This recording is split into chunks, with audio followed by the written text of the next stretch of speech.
Hi everybody. This talk is going to be about this for people interested in an IT career.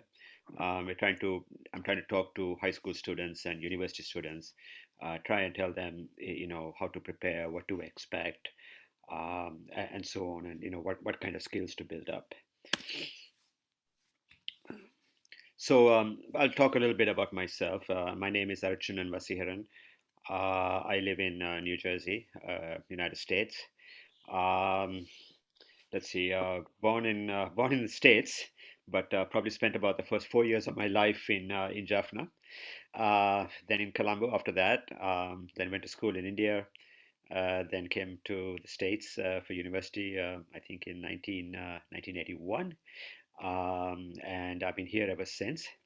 Um, I studied electrical engineering and computer science. And Probably about 20 years ago, I kind of went out on my own and we started a company. And then I think about 10 years ago, we kind of got more serious. And I actually started a firm in South India, in Kerala. Um, and thereafter, based on what we learned over there, we started something in Colombo. Um, and what we hope, in the near future to start a group in Jaffna to help us with our work. Our work is probably about 70-80% healthcare related. That is healthcare in the United States. And outside of that, we do things like we build mobile applications, we build web applications, we build something called ERP systems. And we have clients in Sri Lanka, we have clients in India, and we have a project going on in Jaffna right now, which is kind of interesting. That's very briefly, that's my background, and a little bit that's about my company. So I'm going to be talking about what everyone should know about IT. So I mean, today IT is ready for everybody, even those people who don't specialize in IT. We'll talk about how to learn IT. We'll talk about different IT careers, and we talk about is it ready for you, and how to get started. And then I'll be happy to answer any questions that you may have. Okay. I already talked about this, but I basically said, yeah, this is a little brief intro about our company. Okay, so everyone must learn IT. So today, wherever you live, whether just to give an example, if you're a farmer, if you're a pilot, if you're a cook, you're a mother, you're a tailor, you're a teacher, a scientist, you need to have good IT skills. It's a very must for whatever job you're doing, right? So what does that mean for everyone, right? I mean, everyone needs to have these basic IT skills, right? Using a computer, a smartphone, and a lot of people are already able to do that. But one needs to be very comfortable with email. One needs to be very comfortable with messaging, and I guess most young people are comfortable, but not everybody. There is, people do conferencing, people do calendars, uh, and a lot of people, especially younger people, are very comfortable making and sharing documents, obviously making and sharing videos, photos, presentations like this. So these are like kind of basic must-have skills for everyone. Um, I also recommend, and I have two young children, and I recommend to them, you've got to have some coding skills, whether or programming skills. Even if you're not going to go and study IT, you really need to have some programming skills because you're going to need it somewhere down the road, right? And if you have it, your career is going to be so much enhanced, and you'll understand better. So I always recommend to people that there's this site called code.org, which anybody can go to, and you can do some basic exercises. I think I had my kids do this when they were about 6 or 7 years old, so it's not terribly hard, and it's kind of easy to pick up. So I strongly recommend for wherever you are in life, go to this site called code.org, spend a few hours, maybe 3 hours or 4 hours, and learn a little bit about what computer programming is about. Um, an important thing today is, cybersecurity. Uh, you know, we're all on the internet, and we all can be attacked, and we can be damaged through the internet. right? So I think everyone has to have a sort of a sense of the importance of this. Here in the US, we see big companies being shut down by what they call ransomware, where some program will come in, introduce into your computer network. It'll basically lock up all your data, and they will say, "Okay, pay us money to release it." So there's a lot of this stuff happening, and it's very costly. It's it's disruptive. It's embarrassing, but it can easily just as easily happen to you. I mean, if you're somebody who's doing some sensitive work, then it's actually not too hard to come and steal your passwords or to go into your Facebook account. So you need to have a sense of this, and you need to uh, start understanding how to protect yourself.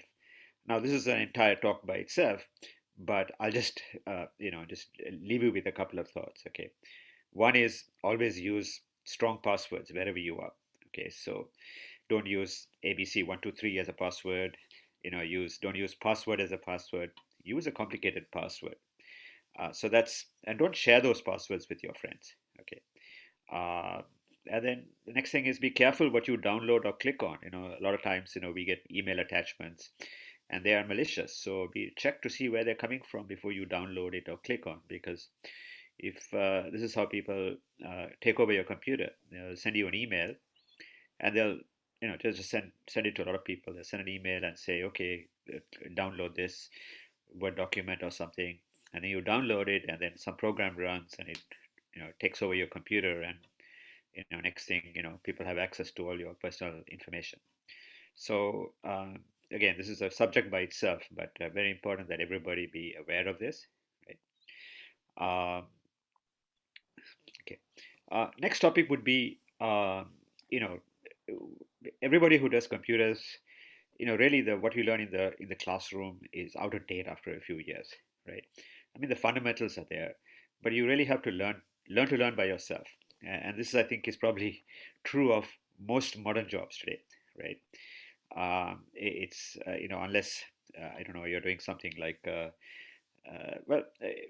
think in most jobs today, you have to be learning by for yourself. You have to learn how to learn to yourself. That is, you have to go to the go to the internet, and you have to, or your friends, and pick up stuff by yourself. It's what you learn in school, what you learn in university is not going to be enough. It's never going to be enough. Okay, so very important that everyone have this skill, and that's an IT skill, because really all the information now, all the resources are on the internet. Um, for people in Sri Lanka, these English language skills are very important. Time and time again, I see people graduates of Sri Lankan universities, but with poor English language skills, not getting jobs. And I see people who did badly at school, but with good English language skills, getting the jobs. So maybe I suppose that's sort of unfair and unfortunate, but unfortunately that is a reality. So I can't stress this enough. You really have to work on your English language skills, right?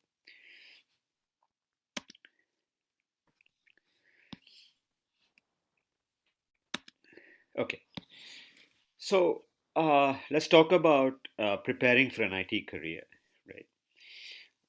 That is, if you're going to get into this field. Now, people who have math and science skills, have an advantage, because computers is, I would say, it's kind of mathematical. Um, so people who have math skills, science skills, have an advantage, right? Uh, every now and then, or not quite frequently, you find a minority of people who have good music skills and art skills, and they do very well in the creative parts, the creative IT careers, and we'll talk a little bit more about them.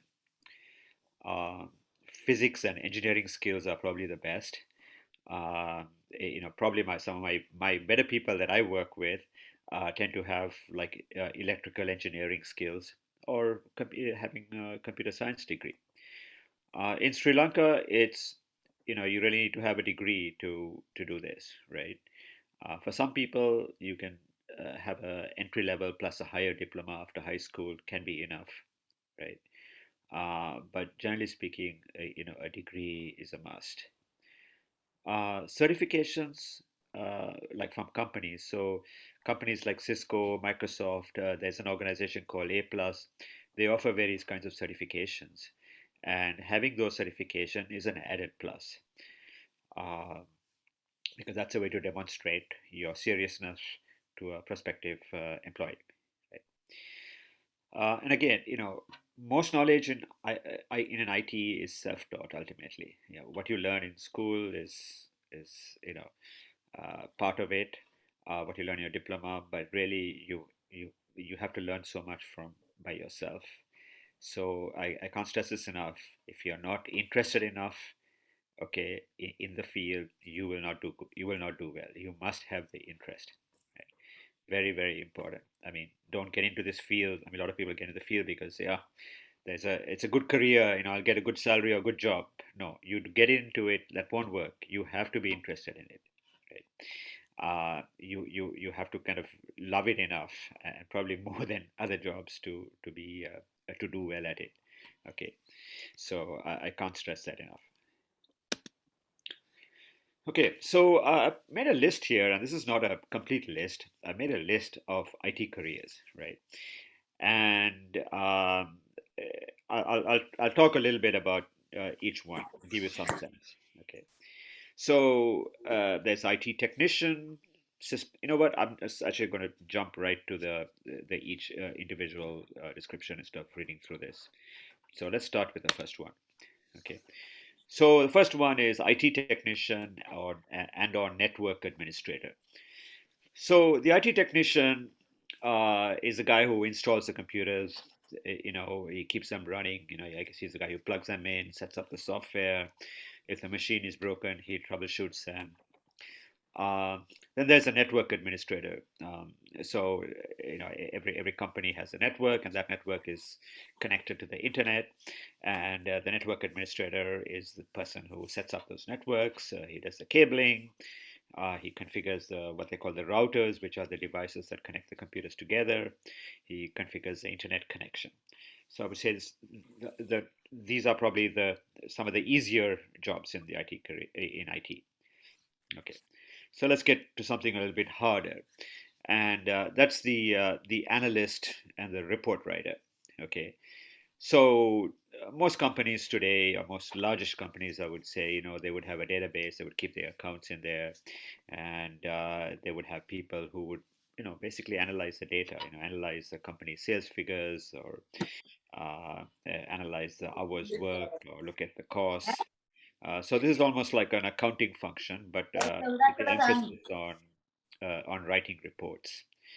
So reports means it can be tables, it can be graphs, and these are given to people higher up, or other departments in the organization, so they can understand, how things are working. Okay, so the database administrator. So today, uh, most companies are collecting a lot of data. Uh, so just to give an example, you guys all have cell phones. Well, those cell phones, whenever you make a call, that data is recorded somewhere as to, okay, this person made a call. I'm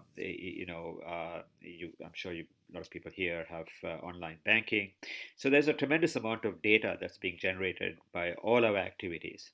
So there'll be like sales, accounts, time data, where your vehicle is going or where you are going, you know, uh, the number of people coming into a supermarket. So there's tremendous amounts of data being collected. And the database administrator is a person who helps to takes care of this data, right? He organizes the data, he brings it into this database, which is like a special software program to manage data. And then he exports the data to other systems for use by other programs which try to understand the data and try to make some sense out of it. Okay. So next one would be the cybersecurity expert. Okay. So the cybersecurity, and again, I said earlier, like, there's the internet can be a very dangerous place. And I've tried to tell you a little bit about some of the dangers. Well, for a bigger company, it's a huge risk. So they have people who are called cybersecurity experts, and I would say they're like a security guard, but a security guard for your network and your software and so on. So how do they do this? First of all, they go around and they educate the workers on how to be careful. Uh, then they analyze the way the software that they have, and make sure there are no vulnerabilities. And then they also buy software and set up software in your organization. So you're watching for attacks, you're watching for weaknesses, so you can catch them before they happen. And then sometimes you can't catch them, and then the cybersecurity experts have to kind of respond to this intrusion. So sometimes it'll be something simple like upgrading the software in the company, your Windows OS.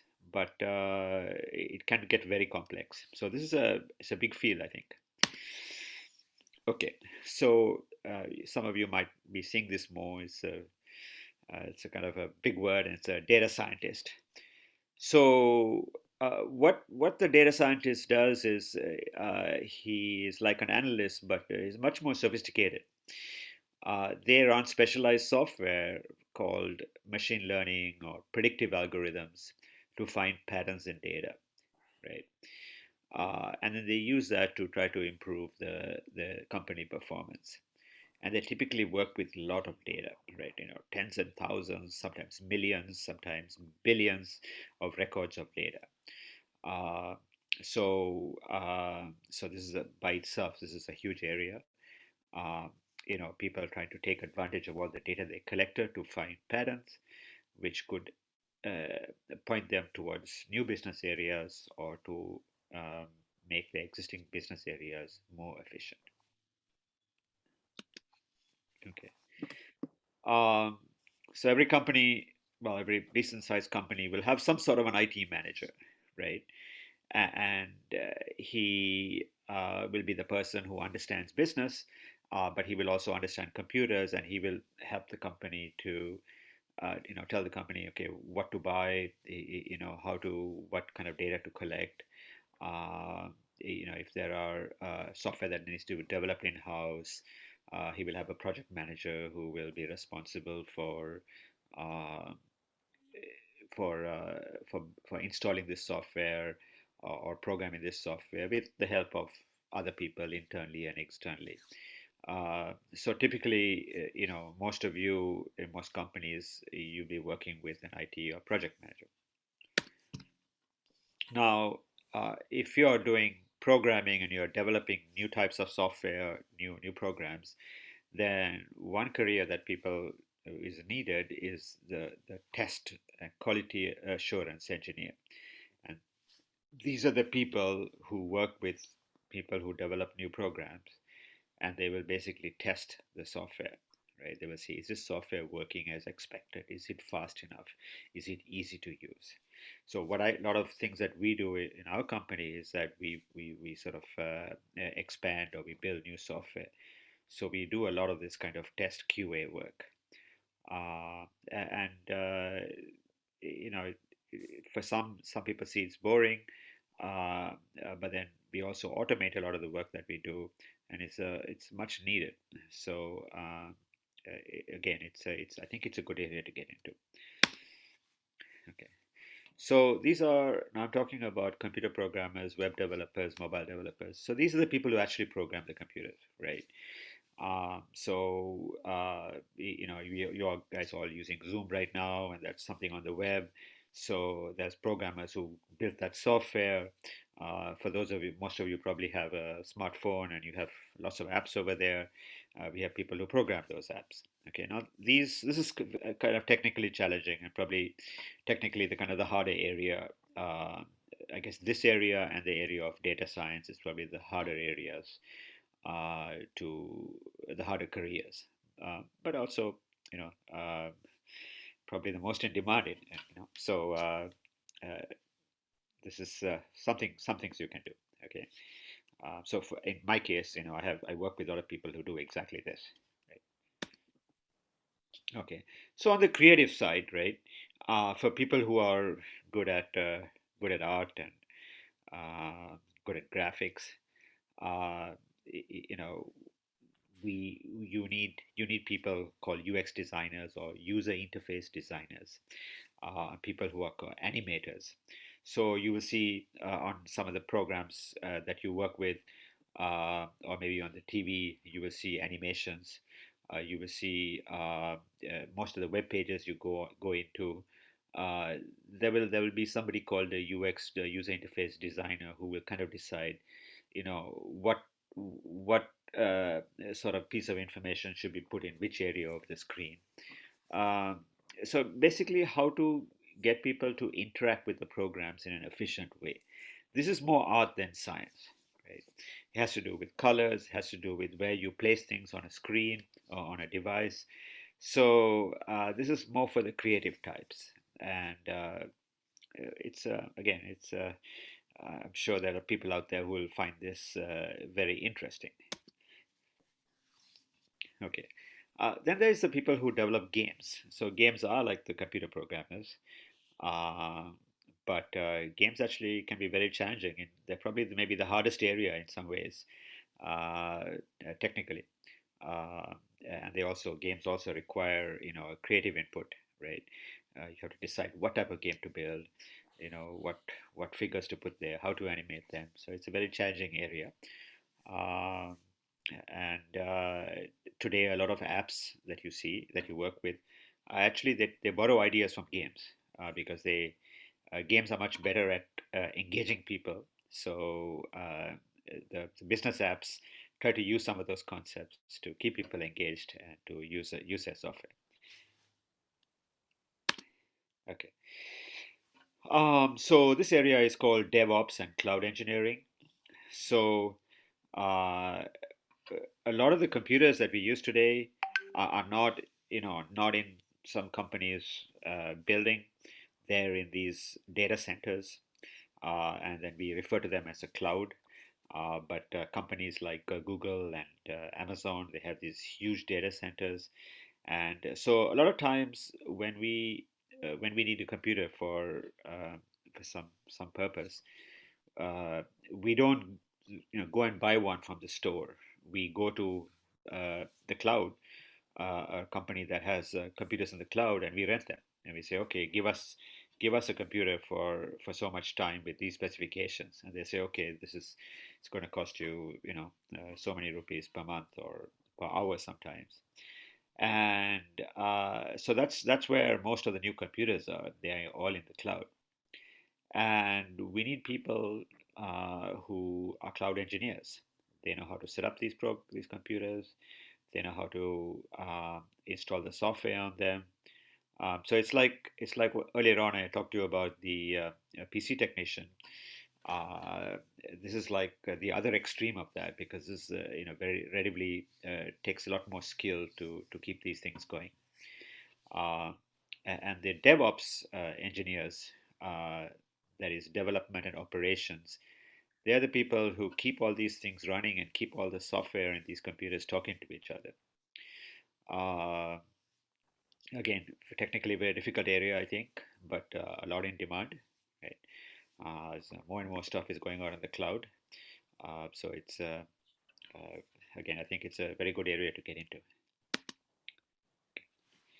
So talk a little bit. By the way, that list is that I gave you is it's by no means complete, but I think I've covered all the big areas.